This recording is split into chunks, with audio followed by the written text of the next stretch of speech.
Monitor a trader behavior is kind of a difficult task, even sometimes forget to do that. Also sometimes confused whether I'm monitoring correctly. That is alright. I'll tell you one thing. Clarity is not a worthy goal, I'll tell you. Although we all are striving for it, even I am striving for it. If you are only striving for clarity in your trading, clarity will only come after a certain follow through is in place. Before that, trying to get enough clarity in your trading borders towards prediction. Like when this was happening, when there was no attempt for the prices to go lower, or it was coming down and it was moving sideways, if you wanted clarity, then you are basically predicting that this reference will hold on, that will hold, and that will happen, and this will happen. Once it has gone down, and now even today, when it went down, I said, no, I need more confirmation because that 38,800 was there. Then we fell below that, and I said, yeah, it is okay, but now 38,000 is there. What to do? I'm not feeling confident. So I'm still waiting on a trade to develop. I still don't have clarity. Many a times what happens, out of frustration, traders will take a stance. As soon as a big down day occurs, they will tell themselves that yes, market has reversed and I am now short. Then what happens, I'll tell you. Next day market goes down, it proves them correct. A few things have happened here. One, first decision to go short was a presumption that market has reversed. There was no confirmation. It was a presumption that this reference, that swing high is holding. So you make a presumption, you are not really clear, you had no clue whether that is going to happen or not, and then you get a positive follow through. What happens? This presumption is now solidified in your mind as a correlation. Next time you go to the markets, try and analyze them, you see something similar developing, this correlation will pop up in your mind and you will short without thinking twice. And instead of this follow through, you get markets reversing on you immediately. Your stop loss is hit.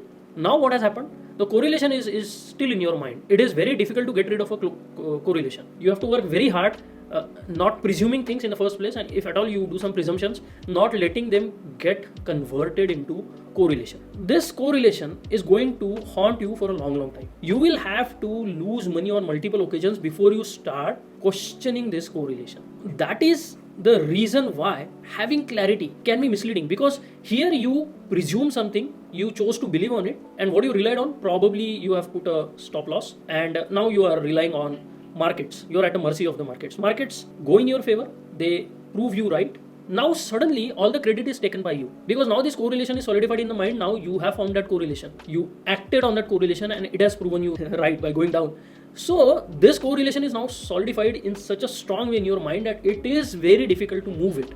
It is very difficult for you to question it. And unfortunately, as soon as traders come to the market, they like any other area of our life, they are searching for clarity. Now you tell me, I make a video, okay, video 1, and someone great trader, okay, very popular trader makes video star. His video is a star already. This is full of hogwash, full of presumptions, full of correlations, full of biases. All things that could be wrong here is there. Now, who's saying that these things are wrong? I'm saying these things are wrong. And my video has some value in it, which does not let you form a presumption, which does not let you form correlations, and which prevents you from becoming biased. YouTube understands all these things because people are searching for these things. Keywords are very popular for these things. And soon as the star trader makes this video, his video picks up and gets thousands of views. Fine, good for him. When I make a video, YouTube comes here and says, okay, nobody's searching for this really. There is no audience for this. So what it does, it says, okay, fine, nobody wants this video, why should we bother about it? So it gets some initial views because a lot of you have subscribed to my channels. You find it useful, so you watch it religiously, but it does not get forwarded to, next person. And that is alright. This is how wrong information gets propagated again and again. Because this star trader is going to make one more video, talking about all idiotic things again and again.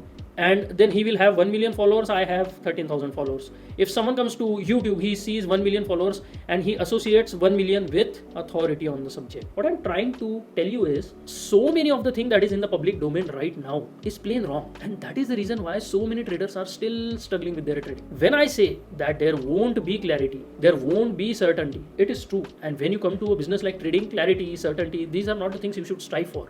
Instead, strive for logic, strive for context, and it will take you time to come to an actionable conclusion using these very quickly. It will take you time, but I am telling you, it is like riding a bicycle or learning to swim. Once you get it in your head, you are not going to forget it. So have patience, keep your risk small so that you can sustain this transition period. But once you transition, I am telling you, you are never going back.